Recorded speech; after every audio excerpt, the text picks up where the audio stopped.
I'd like to share with you one of the shrines my sisters and I had visited in July of 2023. We did not know it existed until just a few weeks prior.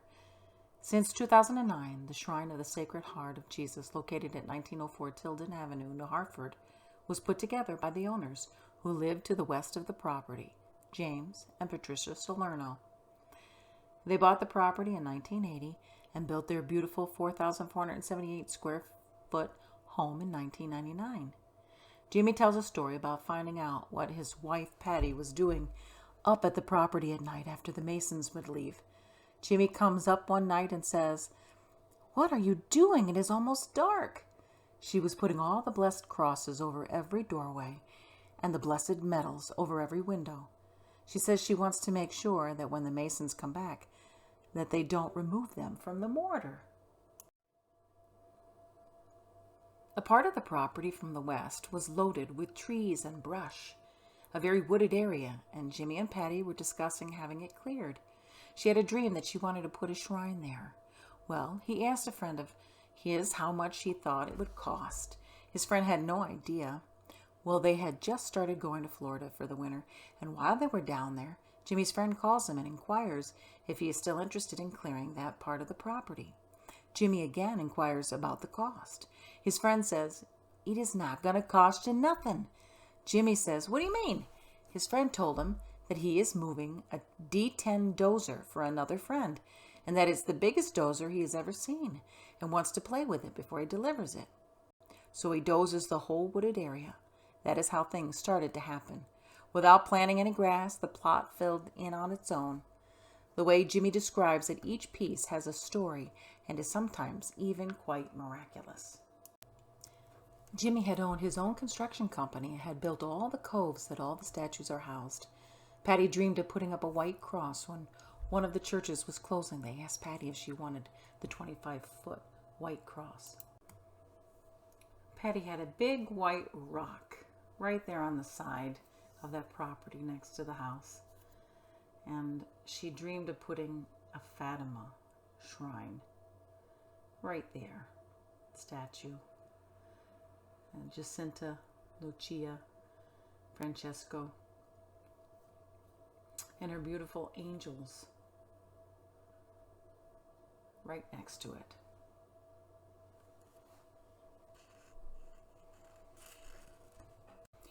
Patty talks about not making any big decisions on the placement or arrangement of the statues, except for the Sacred Heart statue itself. All the rest she credits her husband.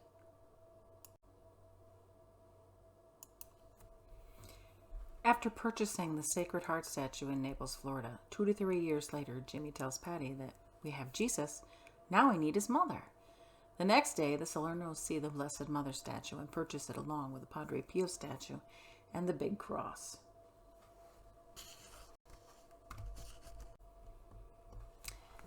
Jimmy says that in all the time they would go to Florida, that he never took a blank check. He took 2 that year. He put them in his wallet and doesn't know why. That year, Jimmy buys the 3 pieces and used one of the checks. The salesman says, "How come you didn't buy the big guy?" referring to the resurrected Jesus with the holes in the hands and feet. Jimmy asks, "What kind of good deal are you going to give me?" He says, "A real good deal." He says he hadn't sold anything for 3 months. Jimmy asks again, "What is the deal?" He said, "Give me 10 minutes. He went into the back room. He comes back out and gives him the unbelievable price. Jimmy takes his check back, rips it up, and writes another one for all 4 pieces. The 2 angel statues were purchased about 5 years after that. Jimmy tells a story about when he was in Florida again. His friend tells him that there is a new coffee shop that Judge Judy patronizes. "Do you want to go and have coffee there?" So right next door he sees the angel statues. So Jimmy goes in and inquires about the price. He gives Jimmy an unbelievable price. Afterward, he tells his wife about the coffee shop that Judge Judy goes to and asked if she wanted to go the following day. While there, Jimmy notices the huge sign that says sale outside the store with the angel statues. Jimmy tells Patty, "Let me go in and see what kind of sale they have." It was much better than the price foretold the day before. He purchased those angels that are each 4,000 pounds of solid marble. The other statues in the grotto were donated or were sponsored, purchased by various people and or businesses in the community. The donors' names or business names are on various plaques throughout the shrine.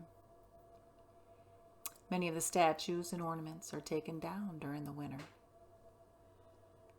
A rosary service is held every Tuesday on the location during the warm months, and during bad weather, the service is moved indoors at the property to the west.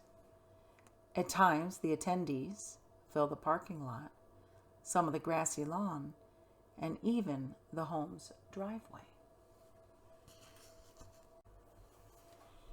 They have a beautiful Stations of the Cross area. My one sister was drawn to one of the trees that looked like someone was standing. I too thought someone was there. My sisters and I arrived at the shrine not knowing the story about its origin or what the property held. As I drew close to the tree, we see a carved wooden display, which was clear to us as a representation of those in purgatory. That too has a special story of its salvage. What was mostly shocking was that my sisters and I didn't know we were even going to visit this shrine until a week prior.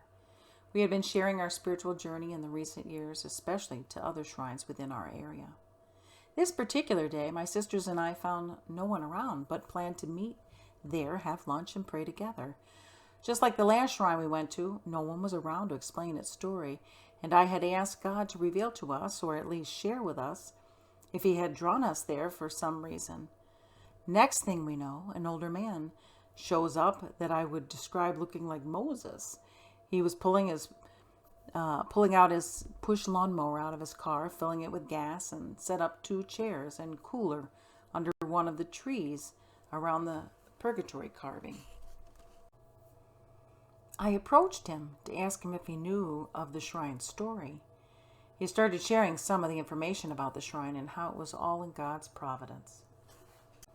He then shared that he was going to mow his landlord's grass, and he said no, he doesn't want to do that because they are working on the roof, and that he was just going to come down to the shrine and mow. This guy tells us that God wanted him to come up here to meet us and tell us about the place. He says this is how God works. My other sister tells him that this has happened a few times before. God tells him that you are going to meet a Catherine. To my shock, I was just taken back that my God was answering my prayer. Says nothing is coincidence. It's all planned by God. Now, I was going to go cut my landlord's grass, and I said, no, I don't want to do that now because they're working on the roof. I'll just come up here. He wanted me to come up here to meet you guys and tell you the story. I'm telling you, that's how God works. Yes, this has happened several times. And he says, you're going to meet, I don't know none of yours names, but he says one of them's name is Catherine. Who's Catherine? Okay. Oh, with a C. Because my favorite saint, and I have t-shirts that I wear, St. Catherine of Siena. And that's what, let's see. See my middle name? Stephen, Catherine, my grandmother always loved St. Catherine of Siena. She was from Italy. And because I was born on my grandmother's birthday, in the old days, you get to name the middle name of the child. So, Catherine. So I was always mad about that, you know, and they named me Cosmo. Two middle names, Cosmo after my grandfather, to settle that. But as I got older, I started investigating her. I read 14 of her books, the dialogue, everything. She's made a doctor of the church. So anyways, I was cutting the grass, and I was going to cut my landlord's grass. No, come up here, do this grass first, because you got a lot to do. It takes 4 or 5 hours. So I said, all right. And you're going to meet, there's going to be a girl up there, Catherine. Your real name is Catherine? Oh my God. If you tell me your middle name is Isabel, I'll die right now. That's my grandmother's name. So. This fellow was a classmate of Jimmy's and graduated with him. As my sisters ended our very long conversation with him, we headed over to the Fatima statue and proceeded to pray the rosary. He noticed my younger sister and I were sitting on the ground. He comes over with the 2 chairs he had set up by the purgatory carving and insisted we use them as we pray.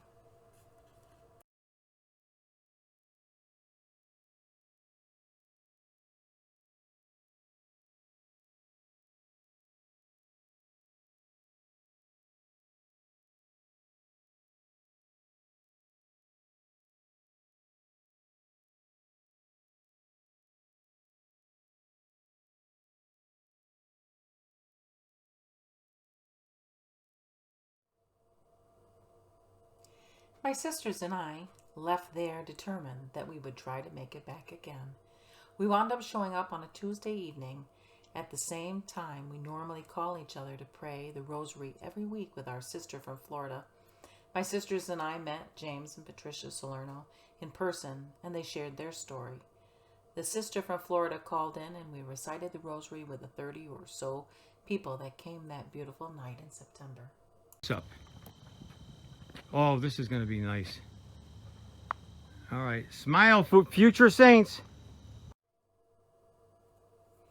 What we found interesting was that the leader of reciting the rosary was Mike Zura, who led it at Christ the King Shrine in Marcy and SS Adelarado Shrine in Frankfurt, along with the shrine. That was just interesting to us.